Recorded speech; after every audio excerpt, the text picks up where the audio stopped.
Mister Kumar अंदर हैं? जी है।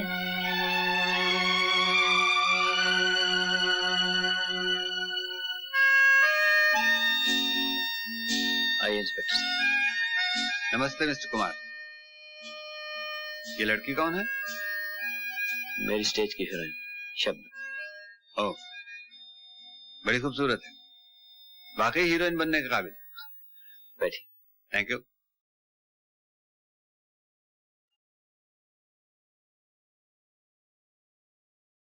मिस्टर कुमार, आप किसी दाढ़ी वाले को जानते हैं?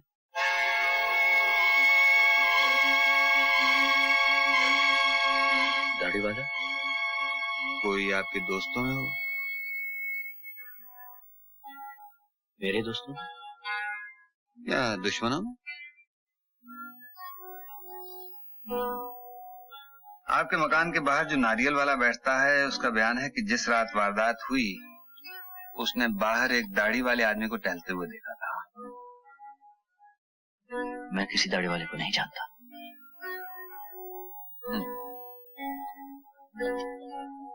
सिगरेट? Thank you.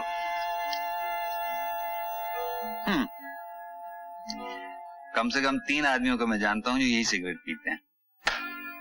एक आप, दूसरा मैं, तीसरा कौन है? तीसरा वो दाढ़ी वाला, इसकी हम तलाश में। ये देखिए, जिस रात कत्ल हुआ वो शिराज होटल में ठहरा हुआ था। ये सिगरेट के टुकड़े भी उसी के कमरे में से मिले। अच्छा, तो मैं अब चलता हूं। ओह,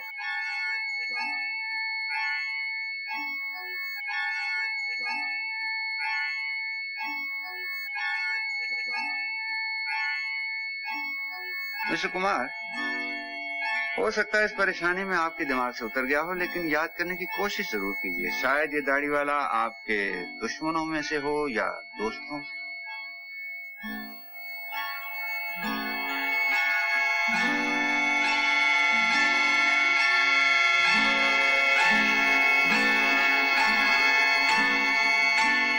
मेरा शक यकीन में बदलता जा रहा है। ये दाढ़ी वाला आदमी कातिल है ही नहीं। कैसे? कातिल तो हमेशा अपने आप को छुपाने की कोशिश करता है, लेकिन ये आदमी स्टेशन पर अपने आप को नहीं छुपाता, होटल में आकर इत्मीनान से ठहरता है, कुमार के मकान के बाहर नारी वाले के पास बेझिझक खड़ा है। किसी एक जगह भी तो अपने आप को नहीं छुपाता। अगर वो अपने आप को दाढ़ी के पीछे छुपा रहा तो? दाढ़ी के पीछे कौन हो सकता है? कुमार हो सकता है। कुमार? वो तो पुणे में था। ये तो कुमार का बयान है। कत्ल का मकसद? दूसरी औरत। दूसरी औरत? कौन? शबनम। शबनम? बड़ी खूबसूरत लड़की है। अरे मेरे यार धक्के क्यों देने लग रही है? मैं भी भाग के जाऊं? ले मैं आगे आगे चलूं। मन्ने का जयराम जी की सरकार। आइए लाला जी, बहुत दिनों के बाद दर्शन दिए। अजी मैं तो आज भी नहीं आऊंगा, ये सारे आदमी पकड़ लिया हमें। बड़ी ज्यादती है इनकी। क्यों भाई, कैसे कट दिया लाला जी को? इनके यहाँ से ये चोरी का माल बरामद हुआ। सरकार पकड़ना है तो चोर ने पकड़ो, मैं तो नामा खर्च करूं, मेरे पास ले आओ, मैं ले लूं। सरकार मन ने क्या पता कि माल चोरी का है कि साहूकारी का। जब आदमी 50 की चीज 5 में दे के जाता है, उस वक्त पता नहीं चलता ये चोरी का है या साहूकारी का। मन ने क्या पता सरकार, मैं तो सीधा आदमी हूँ। हाँ, तुम्हारे जैसे सीधे आदमी और 2-4 मिल जाए तो शहर का पता न चले कहाँ चला गया। हाँ? और बैन जी है हुजूर। ये सिगरेट केस पीतल का है या सोने का? सरकार आजकल तो सोना पीतल एक भाव हो रहा है, क्या पता चले। जी हुक्म सरकार। इस पे तो किसी का नाम लिखा हुआ था, मिटा दिया? राम राम सरकार, मैं तो बेपढ़ा लिखा आदमी हूँ, जाने कुछ लिखा था नूई लकीरें कहाँ रखी थी। कोई बात नहीं, हम पता लगा लेंगे। अच्छा भाई, सेठ जी को ले जाओ, कुछ जामीन आ जाए छोड़ देना। इतने इनकी खातिर करो। खातिर बातिर की जरूरत है सरकार, मैं तो वही पानी वानी पी के गुजारा कर लूंगा। चलूं बड़े मानस। अच्छा जयराम जी की सरकार, चलूं भाई, एक मिनट ठहर जा।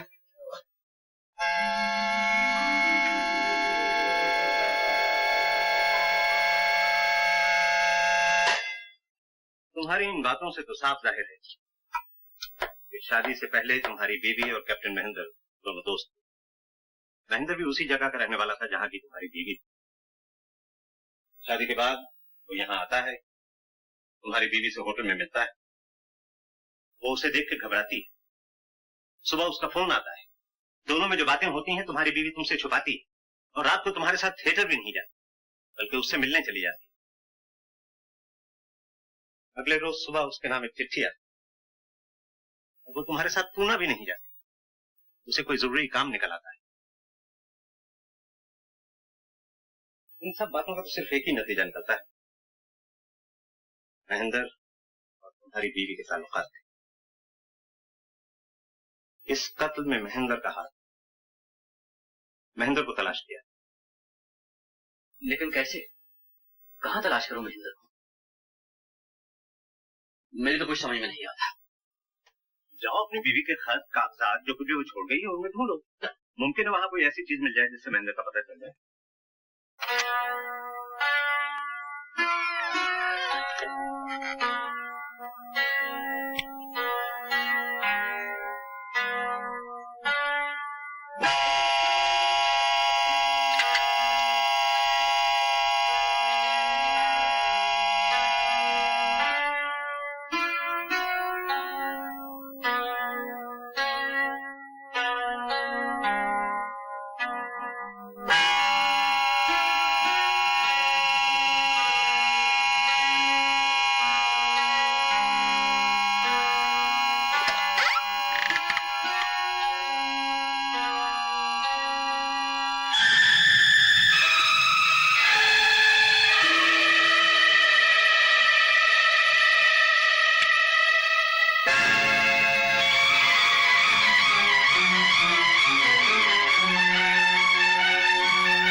हेलो जगमोहन, मैं हूँ कुमार। सुनो, सब गड़बड़ हो गया। क्यों, क्या हुआ? मीना की अलमारी का ताला तोड़ दिया किसी ने। ताला तोड़ दिया? हाँ, ऐसा लगता है कोई मुझसे पहले घर में आया और सारे कागजात ले गया। कातिल के सिवा ये काम और किसी का नहीं है। कातिल मुझसे दूर होता जा रहा है, पुलिस मेरे करीब आती जा रही है। इंस्पेक्टर, है?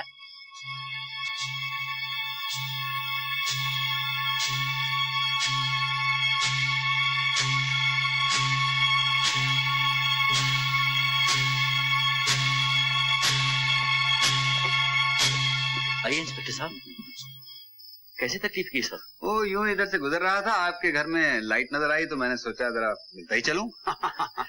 तशरीफ लाइए। Thank you.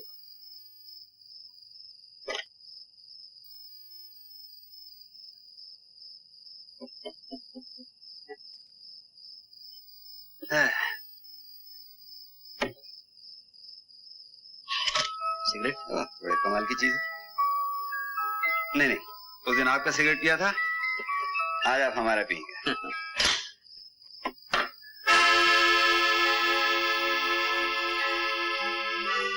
सिगरेट केस देख रहे हैं? जी, ऐसा एक मेरे पास भी था। ये आप ही का तो है।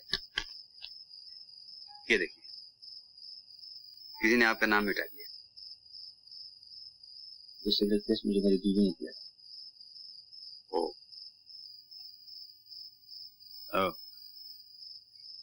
प्यार की निशानी। अगर आप चाहें तो इसे रख सकते हैं। बहुत बहुत शुक्रिया।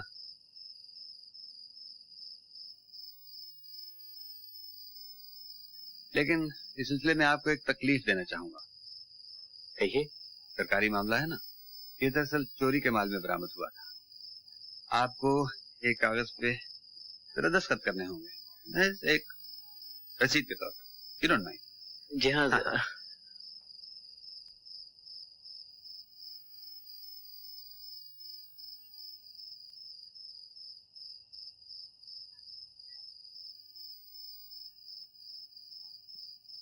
Thank you.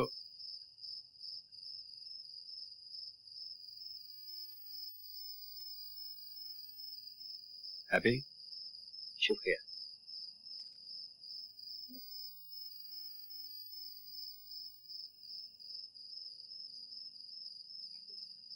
मिस्टर कुमार, मालूम है मजे की बात क्या है?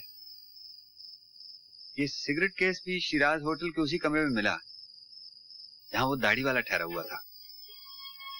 आप बता सकते हैं ये सिगरेट केस वहां कैसे पहुंच गया? हो सकता है ये कहीं गिर गया हो, किसी ने मेरी जेब से निकाल लिया हो। हाँ, हो सकता है।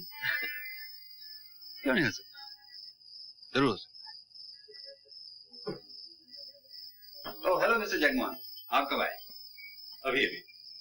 आप आए और हम चले। कब आए?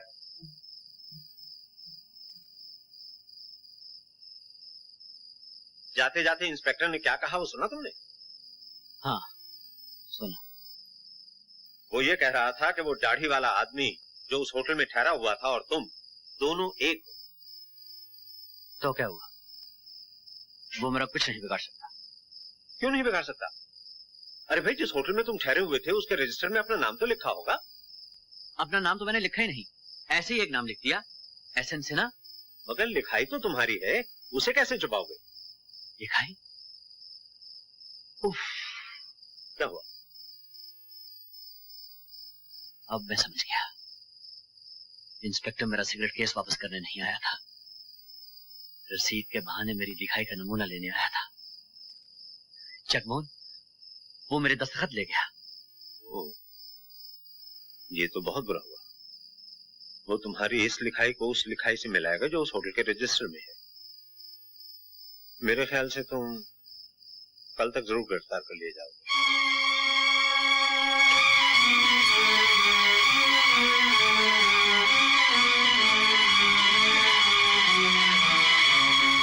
कल सरकारी गवाह जगत राम की मौत की वजह से उसकी गवाही मुकम्मल ना हो सकी, लिहाजा मेरी अदालत से दरख्वास्त है कि कुछ और सबूत और गवाह इकट्ठा करने के लिए मोहलत दी जाए। योर ऑनर, पेशतर इसके कि सरकारी वकील साहब को और वक्त मिले, मुझे अपने गवाह पेश करने का मौका दिया जाए।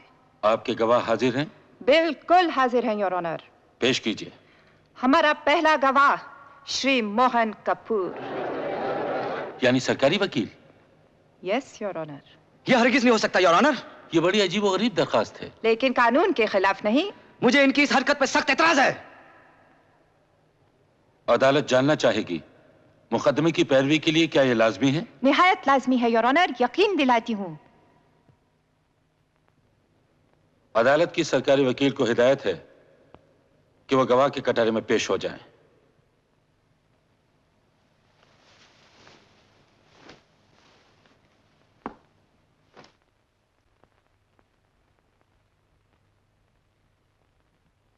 गीता पर हाथ रख के कसम खाइए, जो कुछ कहेंगे सच कहेंगे। मैं जो कुछ कहूंगा सच कहूंगा। आप हनुमान मंदिर के पुजारी जी से मिलने गए थे? कहा था? भृगु शास्त्र से चंद्रमुखी के पिछले जन्म के बारे में पूछने गए थे? जी हाँ। क्या पता चला? ये बिल्कुल प्राइवेट बातें हैं योर ऑनर। क्या आपके इस सवाल का मुकदमे से ताल्लुक है? अजीबो गरीब ताल्लुक है योर ऑनर, गहरा ताल्लुक है, खतरनाक ताल्लुक है, बल्कि इस मुकदमे का ताल्लुक ही इसी बात से है।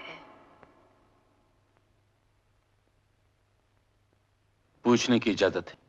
Thank you your honour. जवाब तलब करती हूं। भृगु शास्त्र से क्या पता चला? सवाल बदलती हूं। पिछले जन्म के बारे में क्या पता चला? मुझे इजाजत मिले कि मैं कटेरे से बाहर आकर कुछ कह आप सकूं। वहीं खड़े रहेंगे जब तक आपको हिलने की मैं इजाजत न दूं। आपको हिदायत है कि बात सिर्फ वही की जाए जिसका मुकदमे से ताल्लुक हो। बहुत एहतियात बरतूंगी योर ऑनर। सवाल फिर बदलती हूं। क्या भृगु ने बताया कि पारो चंद्रमुखी के रूप में पैदा हुई है और सरस्वती बाई का भाई माधो मरने के बाद इस जन्म में मोहन कपूर बनकर आया है? योर ऑनर, मैं फिर अर्ज करूंगा, यह सवाल बिल्कुल। क्या ये सच है, हाँ या ना? हाँ। क्या भृगु ने यह बताया कि माधो को पारो से प्यार था और माधो को दूसरा जन्म लेकर यानी मोहन कपूर बनकर पारो की मौत का बदला लेना होगा, नहीं तो चंद्रमुखी की आत्मा को इस जन्म में शांति नहीं मिलेगी? क्या भृगु शास्त्र में यह भी लिखा था कि पारो का खून चौधरी जनक सिंह ने किया है? मालूम नहीं। लिखा था कि नहीं, हाँ या ना? सफा फटा हुआ था। अब आप जा सकते हैं। तो ये नक्शा है योर ऑनर, ये मुकदमा पिछले जन्म की बिना पे दायर किया गया है और इसे यहीं पर खारिज कर दिया जाए क्योंकि कानून में कहीं नहीं लिखा कि दूसरा जन्म होता है। कानून में यह भी नहीं लिखा कि दूसरा जन्म नहीं होता है। कानून इस मसले पे खामोश है। खामोशी को इनकार नहीं माना जा सकता। मसला बेहद पेचीदा है। याद दिलाता हूं योर ऑनर, इस अदालत में मुझे गीता की कसम दिलवाई गई और जो इंसान गीता की कसम खाता है वो दूसरे जन्म की कसम खाता है, क्योंकि गीता में भगवान ने कहा है कि जिस तरह इंसान पुराने कपड़े फेंक कर नए कपड़े पहन लेता है, उसी तरह आत्मा भी पुराने जिस्म को छोड़कर नया जिस्म धारण कर लेती है। अगर अदालत गीता की कसम कबूल करती है तो अदालत दूसरा जन्म भी कबूल करती है। लेकिन योर ऑनर, बहस दूसरे जन्म पर तो हो नहीं रही। बहस तो इस बात पर है कि क्या यह मुकदमा पिछले जन्म की बिना पर चलेगा कि आज के कानून के मुताबिक क्या 30 बरस की मरी हुई पारो का मुर्दा इस अदालत में आकर गवाही देगा कि उसको किसने मारा? मुर्दा क्यों आएगा योर ऑनर, जबकि उसकी आत्मा का संदेश हम तक पहुंच चुका है। चंद्रमुखी के रूप में? हाँ। तो योर ऑनर, चंद्रमुखी को गवाही के लिए पेश किया जाए। नहीं योर ऑनर, चंद्रमुखी इस हालत में नहीं है कि इस अदालत में पेश की जा सके। क्या उसे बुखार है? नहीं। क्या वो अपाहज है? नहीं। क्या वो इतनी नाजुक है कि अदालत की हवा उसे मुआफिक नहीं आएगी? नहीं। तो वो क्यों नहीं आ सकते? नहीं नहीं योर ऑनर, डॉक्टर के मुताबिक उसकी दिमागी हालत नाजुक है। यही तो साबित करने के लिए मैं उसे यहाँ बुलाना चाहती हूँ योर ऑनर। मैं चंद्रमुखी की गवाही निहायत लाजमी समझती हूँ। अगर चंद्रमुखी के जरिए कोई राज जाहिर होता है तो उसके नाम समन जारी किए जाएं। मैंने कहा था चंद्रमुखी को कोर्ट में पेश मत करना। बात मेरे बस में नहीं थी। तुम खूब जानते हो चंद्रमुखी की हालत ठीक नहीं।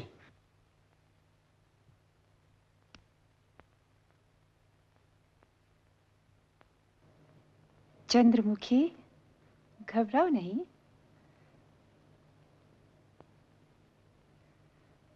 सुना है तुम्हें पिछले जन्म की बातें याद आती हैं। क्या ये सच है चंद्रमुखी? कभी याद आती हैं, कभी नहीं आती। इस वजह से कभी ऐसा भी हुआ है कि यूं ही कोई समझ बैठा हो कि तुम पागल हो रही हो? मम्मी डैडी ऐसे समझते हैं। चंद्रमुखी, तुम्हें मालूम है कि शिमले के पास वाले जंगल में एक बहुत बड़ा पेड़ है जिस पे पारो माधो के नाम खुदे हुए हैं? हाँ। और वो प्रेमी थे। हाँ। और आजकल के भी प्रेमी वहीं जाकर ये प्रार्थना करते हैं कि उनका प्यार पारो माधो जैसा हो।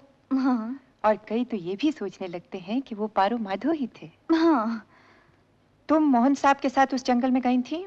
हाँ। और क्योंकि तुम मोहन से प्यार करती हो, तुम प्रेम के जोश में ये समझ बैठी कि तुम पारो हो और वो माधो है। मुझे विश्वास है कि मैं पारो थी। डॉक्टर नरेश तुम्हारा इलाज कर रहे हैं? हाँ। किस बीमारी का इलाज कर रहे हैं? वो समझते हैं मेरे दिमाग में कुछ खलल है।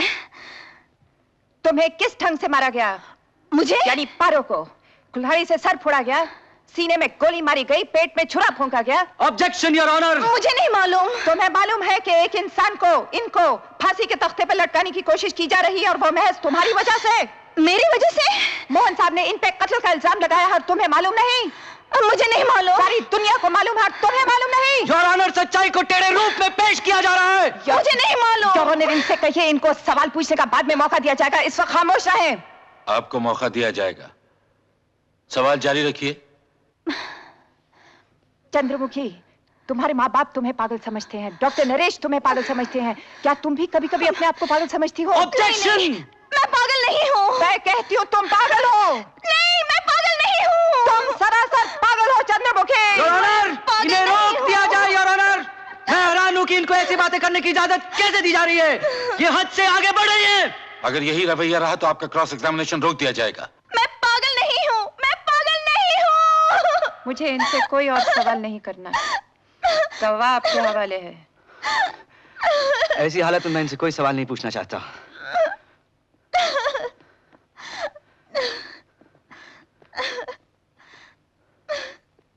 डॉक्टर नरेश ने आगाह किया था कि अगर हम इन्हें अदालत में पेश करेंगे तो इनके दिमाग को धक्का पहुंचने का खतरा है।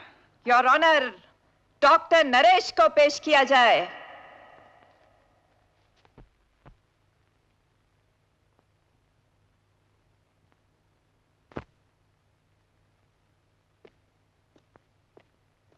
गीता पर हाथ रख के कसम खाइए, जो कुछ कहेंगे सच कहेंगे। मैं जो कुछ कहूंगा सच कहूंगा। नाम? नरेश गुप्ता।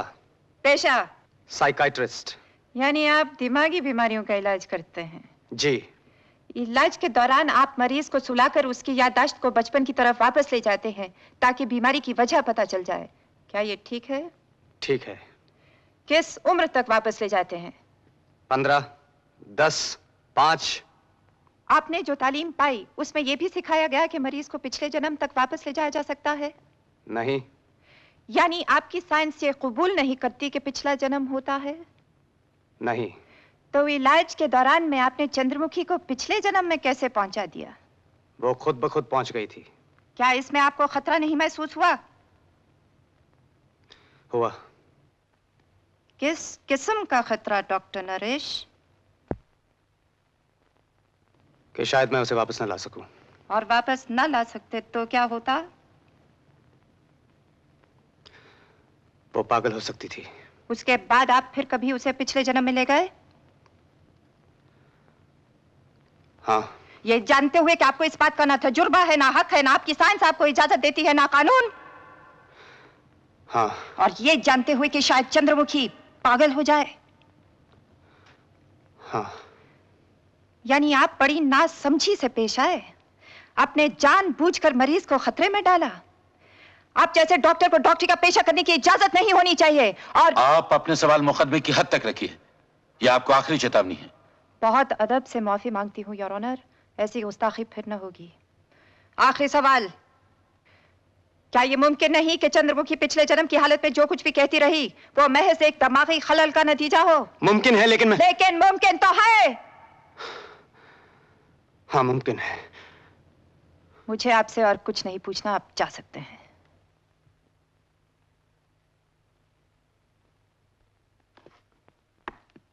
योर ऑनर, मैं पूछती हूं इस अदालत से, मैं पूछती हूं कानून से, मैं पूछती हूं दुनिया के कानून बनाने वालों से, क्या ऐसी लड़की की बड़बड़ाहट पे एतबार किया जा सकता है जिसकी दिमागी हालत नाजुक हो? क्या ऐसे डॉक्टर पे एतबार किया जा सकता है जो जानबूझकर मरीज को खतरे में डाल रहा हो? क्या ऐसे शराबी पुलिस इंस्पेक्टर पे एतबार किया जा सकता है जो पुलिस से निकाला जा चुका हो और जिसकी समझ में ये बात नहीं आई कि पारो तो घर की नौकरानी थी, वो एक हार क्या किसी भी कमरे में कुछ भी भूल सकती थी? योर ऑनर, ये मुकदमा इंसानियत, सभ्यता और नेक नामी के कत्ल का मुकदमा है। ये मुकदमा कानून की तौहीन है। ऐसा बेहंगम मुकदमा किसी अदालत में कभी भी पेश नहीं हुआ होगा। लिहाजा मेरी अदालत से दरख्वास्त है कि इस मुकदमे को यहीं खारिज करके मुजरिम को बाइज्जत रिहा कर दिया जाए। Thank you your honour. आज शनिवार है। कानून के मुताबिक जायज सबूत पेश करने के लिए आपको सोमवार तक की मोहलत दी जाती है, वरना मुकदमा खारिज कर दिया जाएगा।